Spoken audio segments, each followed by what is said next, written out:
Hi, everyone. Kenneth Lang here from Northern New Jersey. We have Erica, is it Recamp or is it Reckamp. Yeah. Reckamp? Checking in from Chicago. And we were talking initially a couple of days ago. So, what are we going to talk about today? And I said, we'll make it free form. And LinkedIn made this very interesting for both of us because this Yes, it morning they did. actually rolled something out, which there's been a lot of buzz about. To say the least. So why don't you explain to the audience how it is, and I'd love to get a conversation going after that, if that's okay. Absolutely. So LinkedIn added a feature within the experience section that allows you to select that you've had a career break. Um, it gives a lot of different choices like bereavement, caregiving, any sort of parenting issues, personal issues, professional development, relocation, et cetera, et cetera. And while this is kind of nice for those people who don't know what to do, right? It gives them a really easy scroll down so that they can quickly kind of at least provide context or explanation for the Hmm. gap, right? But there are still a lot of pros and cons, as there are oftentimes with a new feature. Hmm. Um, so I don't know. Well, this was the thing, Kevin, and there used to be a way with a drop down that you could have the different options available. You could be whether it's an at-home mom or in transition or some or sabbatical, but that wasn't searchable in that sense. It was just a Correct. drop down. This is first of all searchable, and it is meant to explain away a career gap. Um, I, like a lot of people now, have very mixed feelings about it. First of all, how is this going to resonate on a resume? Because you're going to want to have to match it up chronologically. That you have to explain it both ways. Forget it, and then you've got the whole ATS system. Right. I wonder, because I'm an IT guy, is this going to be another way that when you have that title that you can be xed out by recruiters when they do their searches? Absolutely. I can guarantee it. I Yeah. mean, you see recruiter posts saying, like, I need a candidate with no more than two positions over 5 years. I need them to be this kind of award winner, President's Club. And so they have, whether it's stated in the job description or whether it's understood due to like private conversations with the hiring authorities, they do have their ideal candidate in mind. And very rarely is it someone who hasn't been in the workforce for 1 or 2 years. Very rarely would it be, I'd like someone just coming off of a sabbatical, right? Right. So I think those are really valid concerns. Even if it might be searchable, I'm not sure who would be searching for that, honestly. Right. So just to answer, Michelle had the question about how to actually do it. The way it's going to be is in your experience section. Once you get it, if you haven't gotten it yet, because I don't think I have, there's always a plus that you can put in when you add a job. Right. And what you do at the same time now is you do a plus, and you would have the ability to account for the ability to allow for some of the time that's lost between a couple of jobs or a couple of years. And my question, we just talked about it a minute ago, forgetting for a moment the career gap. If someone's been out for the last year or so, that's not a career gap in the sense that it's not between jobs. So then you go back to the same question again: is how do you account for that? And I'm a big believer in being upfront and forward about it and honest about it. But at the same time, um, LinkedIn requires you to have a current job. I mean, basically to affect your searchability. So Hmm. it's a no-win situation. I think LinkedIn, they don't think things through. I go back to the open to work thing. Yeah, they get an idea and they put it out there as a test. And you really don't want to be the guinea pig if you're in the middle of a job search. You don't, right? So while we were talking before the show that their intentions are good, right? They're Right. kind of trying to deflate that stigma on job seekers and make people feel heard and seen by giving them this option. However, in terms of like what would serve your best purposes, it's better to create your own title, even if it's just um, working towards a position in HR, right? Mhm. Let's say you're changing fields, for example, and then to write in the responsibilities section all of the things that you've done, right? Whether it's taking these questions, tests, or professional development, whether it's learning this software, all related to, again, where you want to be in the future.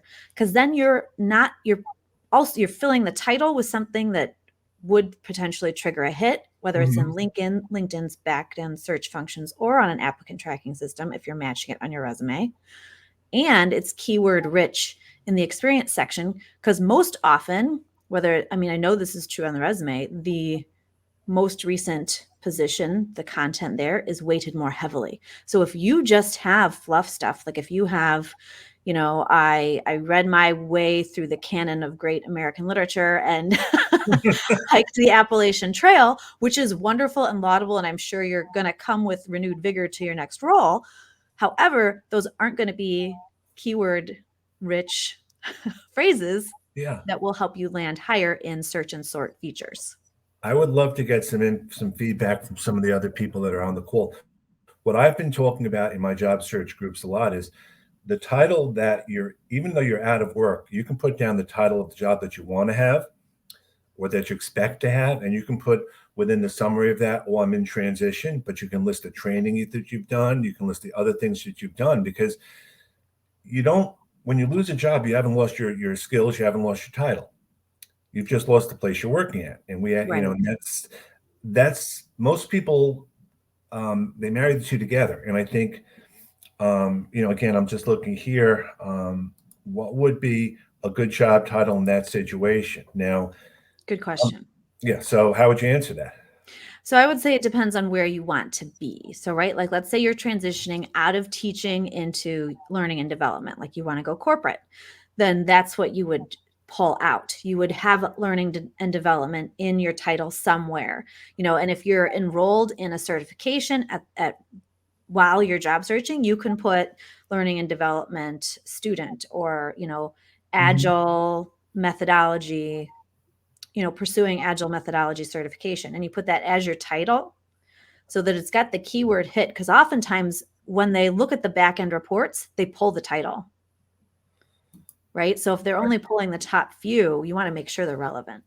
So Deborah asked, what if that experience is more than 10 years ago? So I'm going to make the assumption that you're looking to go into a field that you haven't been at for a while. I'm a big believer in if you put down some of the trainings that you've done to get back to that place. I don't believe in overthinking this or trying to do too much about it. But you want to be, it's all in the what's in it for me. Why should company A hire you? I mean, they're not hiring you so much on your past experience. It's what can you do for me right now? It's the what's in it for me part. Well, in the about section is a great place to highlight, relevant background that you don't have to have it affiliated with a date necessarily, and that you can pull it front and center so that, you're right. You're focusing on the value to the hiring organization that you're offering now, and that it is obviously if you can join a professional organization, if you can get some current training, join some groups, make some networking connections within that field, that will help you tremendously. And you can talk about some of those things in the about section. I'm just going to pull up. We're getting a lot of great comments now. Lauren is actually here. Lauren thought she'd be listening to this later on. You're not losing your skills or your vision. And that's the thing that people lose sight of. Companies, and I talk about this a lot, and I'm sure you do too. When they put down job descriptions, they put down things that a lot of times they put down what they've needed in the past, and it's not what they may be thinking about now. And it's up to you as a job seeker or as a person out there to say, what is your pain point now? What do you really need me to do? Not the 100 things in a job spec. Yes, and ask really probing follow-up questions to every member of the hiring committee, because they each have different motivations, right? If you're talking to one project lead, he might be thinking like, what can you do to help get momentum behind my team? If you're talking to a team member, they might be thinking, I'm feeling really underdeveloped and kind of unseen and buried. How can you help me, right? So speaking to each one of them also really helps you pinpoint not just what the job description says, but what they actually need. Oftentimes also, they'll copy and paste a job description from online, and it may or may not reflect right, exactly the true scope of the role. Well, I've been on the other side as a hiring manager, and we've talked about we put together a job spec, and it's frustrating because they're doing a cut and paste of a job spec they had before. And then halfway through the discussions, they realize this is not what we want. But in the meantime, the job's been posted, resumes have come in. Aligned with what they think you want, right? Yeah. And then you find someone who's like thinking outside the box, thinking of something you hadn't thought about. And hey, it's a go. Yeah, absolutely. I think, and again, Anna's saying this, add a title, then a bullet point, explain the gap and the skills you acquire to sustain the title. My issue also is that I don't know what LinkedIn's going to do with this information. I got to be honest. Everything is a data point on LinkedIn. Right. If it's turning into something for a news story or yeah, absolutely. That's true. There's also, depending on, someone was saying 10 years back, they could have also been referencing when the gap happened. And honestly, if the gap is 10 years or plus ago, I would say just leave it alone, right? It's a non-issue in your current search. And then you could go back as consultants. When I was working, we used to have gaps all the time. Am I going to put down a 3-month gap here and a 3-month? No, I'm not, because that's just very choppy. So I think, and it's distracting. It doesn't serve the narrative well, right? People want a streamlined representation of your work history. They don't want every little thing that you've ever done. And this also doesn't take into account the mindset of hiring managers. I mean, this is hiring managers, and again, we could have a whole discussion about what hiring managers do and don't do well. Right. But the thing is, this is all aligned one way. It's probably helpful for recruiters who can see that up front and can answer the questions of a hiring manager. Right. But I don't know. I mean, I do believe that LinkedIn is a social media platform, right? Mm-hmm. So it's triggered on positive reaction and engagement. Right. So this is something that has triggered, for the most part, people, like I said, people feel seen and heard. It's triggered that positive reaction. It's triggered engagement, right? We're talking about it. Right. Other people are talking about it in their posts. Then the other thing LinkedIn is really great for is recruiters. Absolutely. So a lot of times the features that LinkedIn has, like, for example, requiring that you put the graduation date to be recognized for the degree, that helps recruiters because they can see that you fulfilled a qualification, especially for OFCCP requirements. However, it hurts job seekers, right? Because it exposes them to age discrimination. So that's one of those examples where, yeah, this could actually hurt job seekers. And what are they, like we said, we don't always know what the outcome might be, the unintended consequence. So here's a question from Michelle.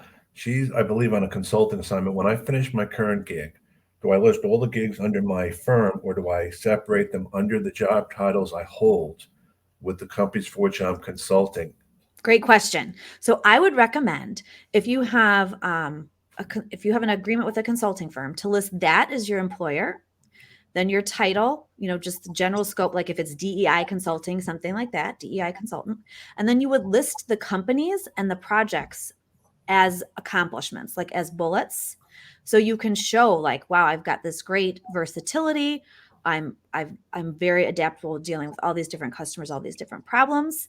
And that's then an asset rather than looking like a really choppy career history. Now, as Kenneth mentioned earlier, IT is one really strong exception in that field for brief tenures specifically, because they are more likely to have a lot of short-term consulting roles, and it's understood. It's understood for hiring purposes. It's understood going into the role. Those are the parameters and expectations.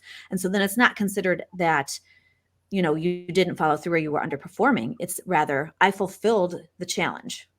And in that sense, then you really don't have to worry about it. And Alex Freund does interviewing. He's an interview coach. He's the landing expert, good friend. And he's right on. The real question is not about your gap, but how do you compare with the next candidate?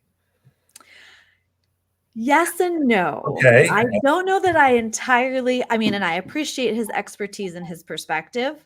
Right. But we don't know how, what type of hiring authority we're going to be in front of. Okay. How well trained is this person in interviewing and vetting candidates? Odds are they're not. So we are anticipating, just as human beings, we are anticipating bias. And that is just the reality of the situation. Research shows again and again that everyone comes in with preconceived notions based on the candidate and what they think would be the criteria of an ideal candidate. And it more time and again comes back, someone who's currently employed, someone who's thriving in their career, and we manage to get them. We manage to be so exciting and attractive that we can get them. So while it doesn't serve the job seeker to become paranoid about it, right? It's not something that you should like ruminate over, right? So we don't want to rob them of their confidence. It's also not something that we should ignore. That's my opinion. And that's a good point, because everyone you talk to is going to have a different opinion about things based on what they've gone through and their situations and everything else. I mean, you can get 5 people telling you 5 different things and they're all correct from their perspective. Right. And from their experience. And it is different for every field, right? Like right now, if you're a software engineer, they don't care how many gaps you've had. They want you now. Right. So it also is highly variable to where you are in your career, you know, how many risks you might have, what kind of positions you're targeting. So, and I appreciate Alex is coming probably from a position of building up job seeker confidence, right? And so from that standpoint, yes, absolutely. It's not worth it to kind of micromanage that experience in your work history or that gap. But if you are suffering from a prolonged search, that's definitely something that you want to look into, and you have that on your work history. So how did you get involved with this?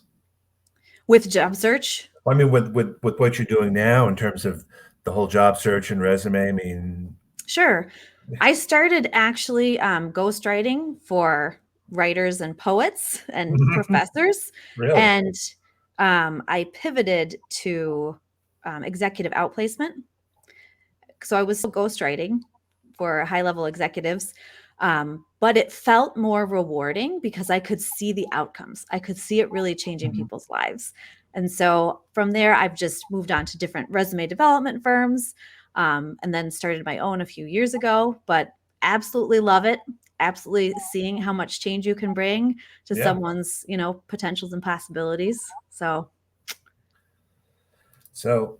Eve says, how should you position a year off from working? And I'm going to say there's different ways to do it. I think use the about section as much as possible to outline what you've been doing as well. I think very few people really utilize the about section to their advantage. I totally agree. Absolutely. And from the other career collateral that you might have, the cover letter is also a really great place to put that in context. And then how you would talk about it, right? The story that you would tell around that break really depends on where you were before and where you want to go.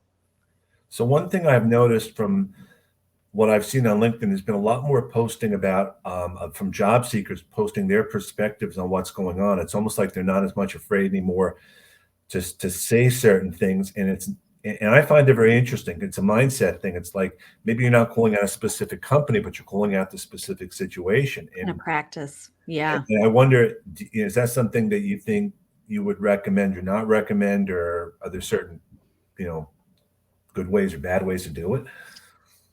Sure. So if it's negative, I would keep in mind that that's part of your brand, right? If I go to a retail establishment and I hear employees complaining about their job or complaining about a process or complaining about a customer, then I'm not as likely to hire them. Just that's how it is. Because I want someone who would be a strong brand advocate, who would be a strong company advocate. So that would raise a flag for me. If somebody is in a position, right, that they are trying to position themselves as a job seeker advocate, or as an employee advocate, or as potentially even HR, right, then those are appropriate conversations. DEI experts, those are appropriate conversations. So it really does depend, to me, on the person's platform and what they're trying to do with it. If it's just a complaint for the sake of venting, then there are probably more appropriate avenues for it. But some people, I don't know, some people really need that support and camaraderie, and they feel safe on LinkedIn getting it. It is one of the more positive platforms I've noticed, social media platforms. So like someone going on, TikTok or something, they're more likely to get a lot of pushback from the follower commenting side. So Sue McLean is actually a recruiter that I know. And she's right. She has, what are your thoughts on including an addendum that is specific to a position a candidate is applying for to further elaborate certain experience or skills?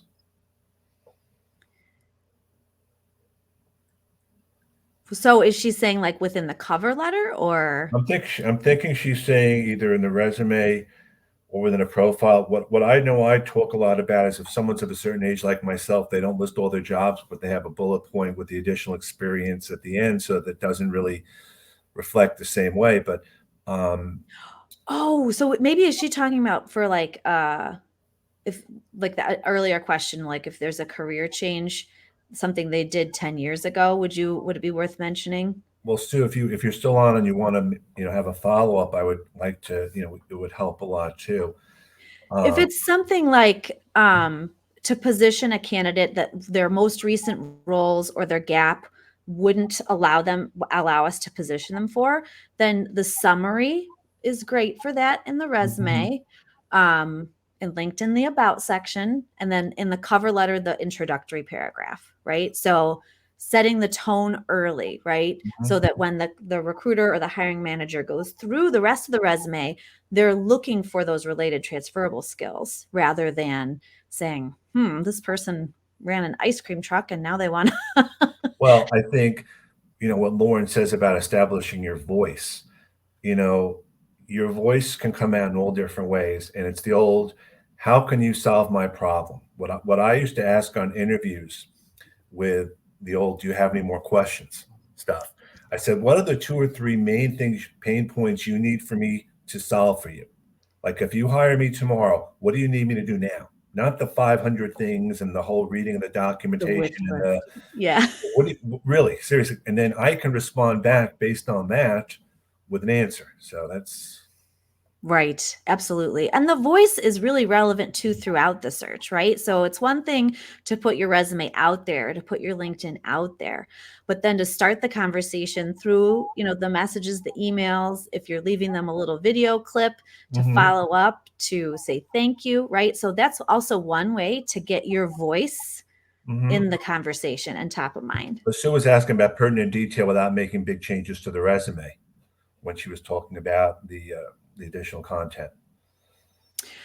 Yeah, so I think there are definitely ways so that your resume is easily customizable, right? You shouldn't be expecting to spend 3 hours every time you want to apply for a position to like rehash your resume, but it should seem like it's speaking to the role. So the target title up top in the summary is a great shortcut for the hiring authorities to know exactly where you want to go and for any internal advocates to be able to speak on your behalf for that role.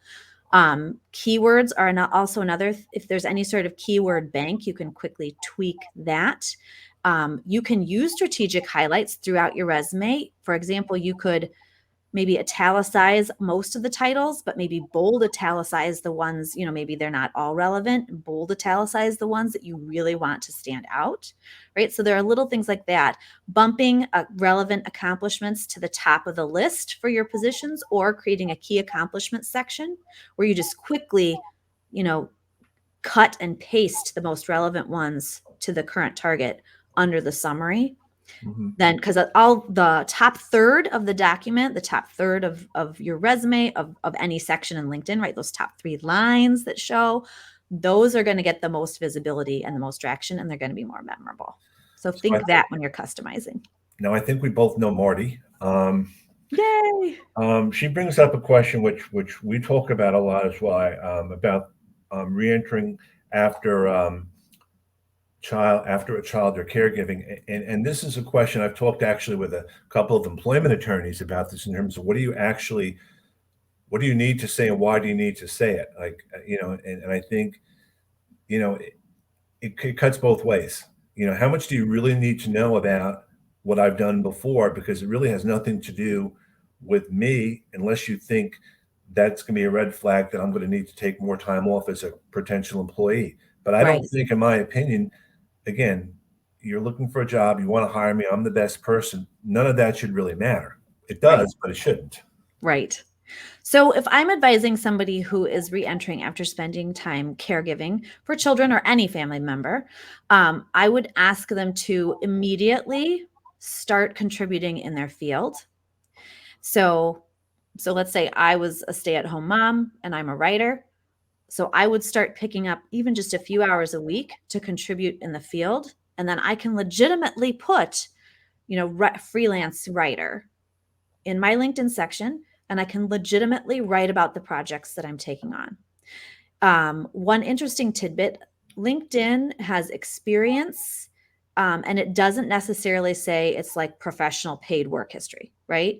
So Mhm. if you are like, let's say I was freelancing, or I'm sorry, volunteering as a proposal writer at the local Boys and Girls Association.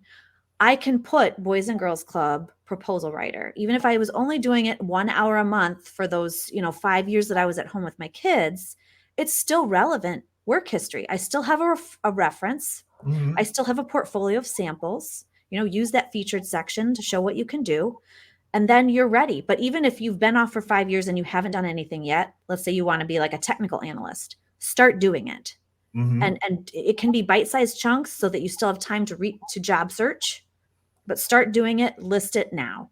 And I also think a lot of people I talk to, they list their volunteer experience and the like, and they don't put it in their about section. And I'm like, why can't you can put things in multiple places? Maybe not as a cut and paste, but the more someone knows about you, it's about being searchable.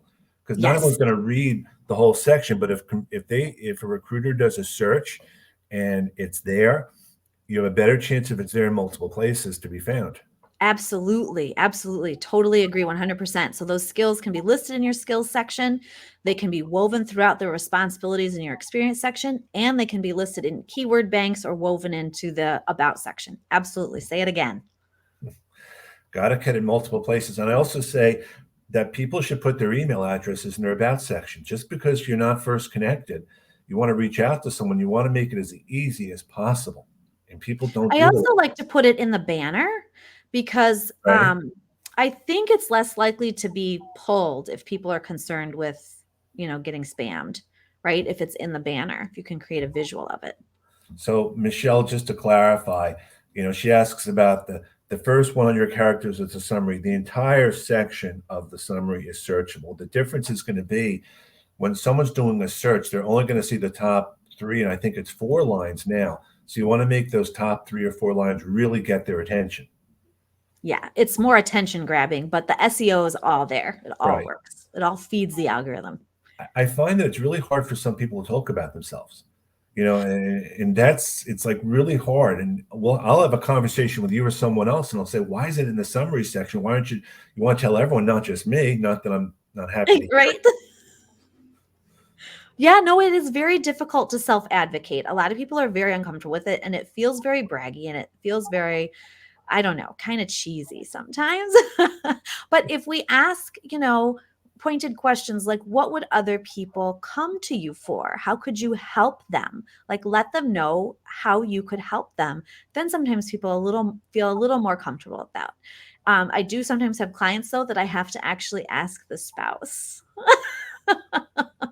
It's Well, easier for them to brag about their spouse than to. that brings up a different thing too.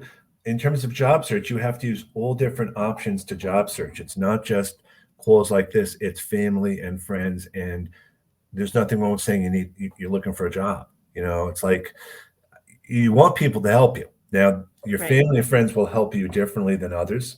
So I believe you need to have a family friendly elevator pitch as opposed to Ah. as opposed to a specific one for your industry. Because if I go IT talk on my family with jargon and stuff, they're not going to get it at all. They'll glaze. That's really interesting point. I like that. I like pointing out like 3 functional skills, functional Mhm. value offerings instead of saying, I want to be an IT director, for example, Right. because then that's really limiting. Because at one organization, it might be senior manager. At another organization, it might be head of tech. At one, so Right. if you're focusing on the top three, and again, like you said, it should be within their language. Like I can call myself a problem solver, which I am in IT, and then I can just say but then the challenge is then I'm working in IT doesn't mean I can fix a computer, and that's been it's little things like Ah, that. yeah. Yeah. So they might need a little more. A But little more. but you go down that road. I mean, and you practice that stuff. Yes, and they're a great place to practice because Yes. so much more nurturing and understanding, right? So it's better to practice that initial introduction with them, work out all the kinks Yeah. so that you feel comfortable. And then when you actually do wind up in a conversation with somebody who has maybe some sway in hiring decisions, you're ready.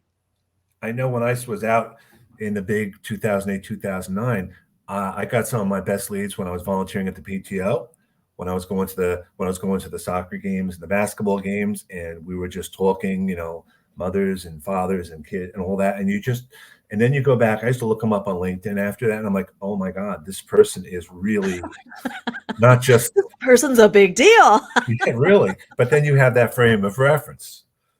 Right. Well, and it's natural. I mean, a lot of the conversations people think of networking as like really being buttoned up in the suit and having your card and being like, this is my pitch and I'm super slick and Yep. next. And you Yep. hope they remember you. And that's not what it is, right? Most often it's just having those conversations with people, getting to know them. Of course, they're going to ask what you're up to. Of course, they're going to ask what you're Right. excited about right now. So then you can say, I'm excited about the new challenges that I'm going to find in Yeah. XYZ. And then you never know what's going to happen. And you bring up a good point. Networking is about conversations. It's about talking to people. And I think we get even the word elevator pitch. I actually wrote a post. I hate the word elevator pitch. Right. When was the last time we were in elevators or well And who's during trapping elevators? someone in an elevator? I mean, I know Hear what me this, out. but I know what the intention is. But it's really more about you want to build relationships with anything you do. Well, and you never want to feel like you're pitching, like you're never convincing somebody, right? It's always you want them to want you. Right. You want them to actually value what you would bring to the table. So yeah, it's just about feeling them out, finding these conversations, finding or the next person that you should talk to. And I think also, and this is hard from a job seeker perspective because they make the assumption that if we have a conversation, you're going to get back to me the next day. Well, Yes. it's a balance. It's a balance because it's not that you forget them, but they've got other things going on, and you don't want to be upset or frustrated, but you want to respect the fact that there are other things that they have going on too. Absolutely. And I do think time moves faster for those who are currently employed and trying to advocate on your behalf. Because, like you said, they have a million things going on and they're working 80 hours a week because all the teams are like so thin right now. Right. And then it's moving so slowly for the job seeker and they've got so much to give and they feel like they're not getting the opportunity to do so, right? So there's a little bit of relativity on both sides of that Yeah. equation, but it can be helpful if you're actually speaking to the recruiter, if you're actually speaking to the hiring committee to ask what is the expected timeline on hiring process. Or when can I get back to you? Or what's a good time? Right. Because if they're saying this opening needs to stay open for 5 months, that's the timeline we've been given, and you're trying to follow up every single day. Wow. Well, That's too much. But if they're going to decide within 2 weeks, then it's very appropriate to follow up very often, maybe using different channels. So it's not just, blowing up their phone or whatever, but being there to offer the references, being there to offer a portfolio or a sample and being very responsive about it. and part of it is actually giving yourself permission to do other things besides job search. It is absolutely okay to do something else. Job search is not a 9 to 5 Monday through Friday thing necessarily. And Right. I used to pitch in my groups. I say block out 2 to 3 or 2 to 4 hours when you're out of the office, even though you're not out of the office, but that way they can't schedule or overscheduled because so many job seekers were on Zoom call after Zoom call, phone call after phone call. It's like, Oh my goodness. yeah. I had a client who booked 12 interviews in 2 days. It was madness, and it left no time to recover. Like, you actually need to schedule a buffer, because then ideally you're taking notes on everything that you just learned about the hiring committee and about the position so that you can write the thank you letter, right? And you need to still be able to write all those thank you letters. So all those interviews still have homework. So I got to ask you a question. I ask this of different people. There's no right or wrong answer. If you know who the person is you're going to be interviewing with, would you connect with them on LinkedIn before or after? Not at all, in terms of a connection. I would try to connect before, if at all Okay. possible. If Okay. they're amenable to that idea, a lot of times you can start the conversation a little early. And then by the time you walk in for the interview, smiling, happy, ready to go, it's a continuation rather than, trying to still break the ice. So it's just a warmer interaction. Because I agree that people should do that when you go to a presentation and you know the speakers are going to be. Reach out to them before, not when they get inundated with everything after, because you're starting the relationship building then. Right. And those who reach out earlier, right? Early applicants are given stronger consideration. They have more advantages in the hiring pool. You also have more of a follow-up window, right? If you are in contact earlier, you can say, hey, is there anything I should bring that you might be interested in seeing, right? Even if they've had the chance to look at your LinkedIn profile, they might be like, I would love to see more of your brochure samples, right? So already you're showing that you're so responsive. So this is a great idea. My family never understood the purpose of an association until I compared our mission to the Art Institute. I mean, it was something that was relatable.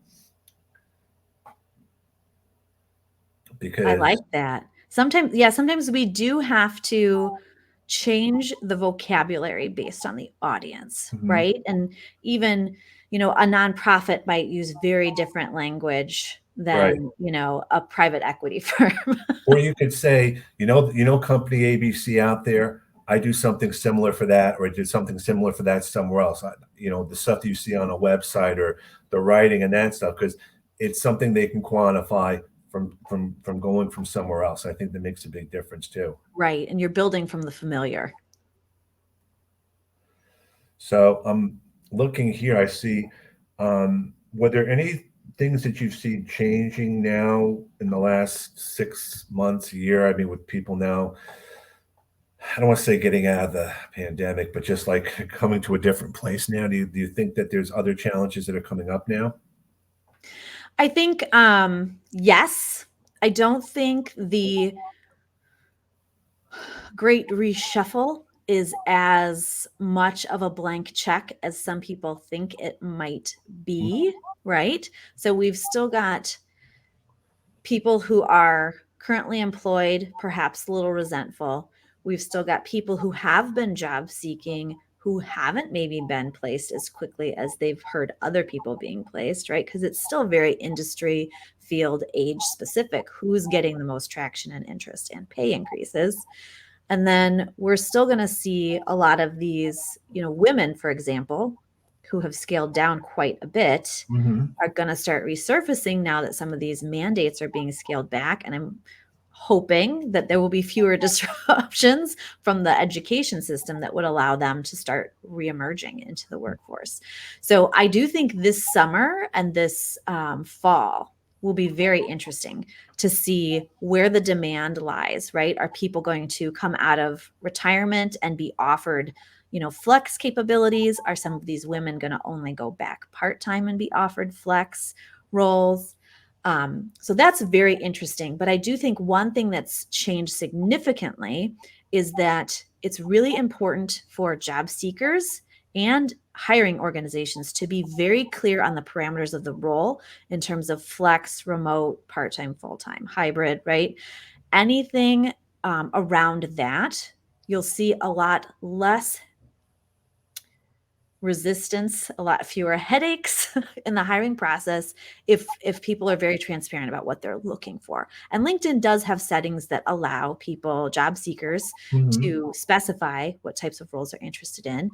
And more companies are listing that in their job descriptions. But for example, they want to be very careful. They might say remote, but then ask people to come into the office once a week or ask people to come in the office once a month. That's not fully remote, right? That's not exactly what they're asking for. So having a lot of clarity around that, I think, will continue to be important.